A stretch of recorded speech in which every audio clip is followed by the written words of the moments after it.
Well, apparently Donald Trump cannot get over the fact that he lost the popular vote by over 3 million votes.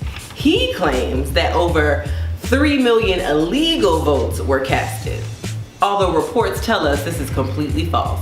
On May 11th, Trump signed an executive order creating the, hold on, wait for it y'all, the Presidential Advisory Commission on Election Integrity.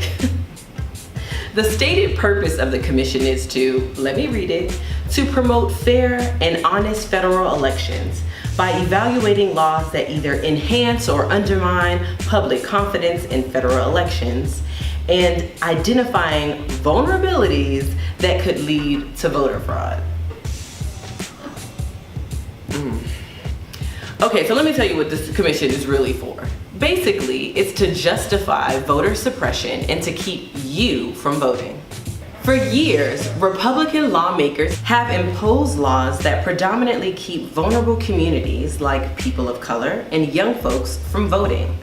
Laws that some Republican officials have admitted are designed to help Republicans win elections. For example, a federal court found that the North Carolina voter ID laws were targeted towards African Americans with almost surgical precision. That's scary. In 2016, it was found that the restrictive voter ID laws in Wisconsin suppressed over 200,000 votes. Donald Trump won Wisconsin by 22,000. Think about it. So Trump's election commission was designed to provide cover for this exact type of voter suppression. How, do you ask?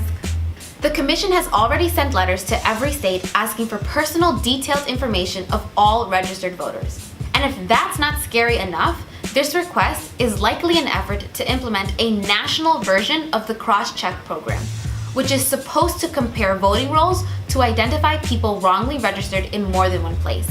But in practice, this is a highly inaccurate device that states have used to purge thousands of eligible voters, predominantly people of color, from voting rolls. Several states have stopped using cross-check because, as the Oregon Secretary of State says, we found the data unreliable. It only gets worse. Trump has started to pack his commission with people that are all well known for voter suppression. So who's on Trump's commission?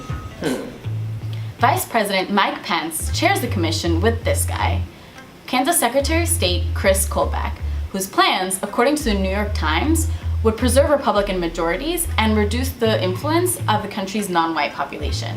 He's also the guy behind the cross-check program. Another member of the commission is a far-right activist who perpetuates the voter fraud myth, Hans von Spakovsky. During the Bush administration, von Spakovsky worked in the Justice Department, where, according to 6 former lawyers in the voting section, he became the point person for undermining the Civil Rights Division's mandate to protect voting rights. Another member of the commission is former Ohio Secretary of State Ken Blackwell, who became notorious for efforts to hinder minority voter registration by doing things like trying to reject all voter registration forms not printed on 80-pound paper, or trying to restrict voter registration drives by requiring anyone signing up voters to turn the forms in person to the Board of Elections. Okay, so you need to know who these people are because they're actively trying to suppress your vote. You have to understand that these restrictive voter ID laws could be justified under the sham commission, and they disproportionately affect young folks and folks of color. You have to ask yourself, is this the America that you want? So I know you're thinking, so now what? What can I do? So you can find out how your state officials are responding to the commission's request for information. As of now, at least 44 states have not complied with the full request. Tracking this information and holding our representatives accountable is critical to protecting our right to vote.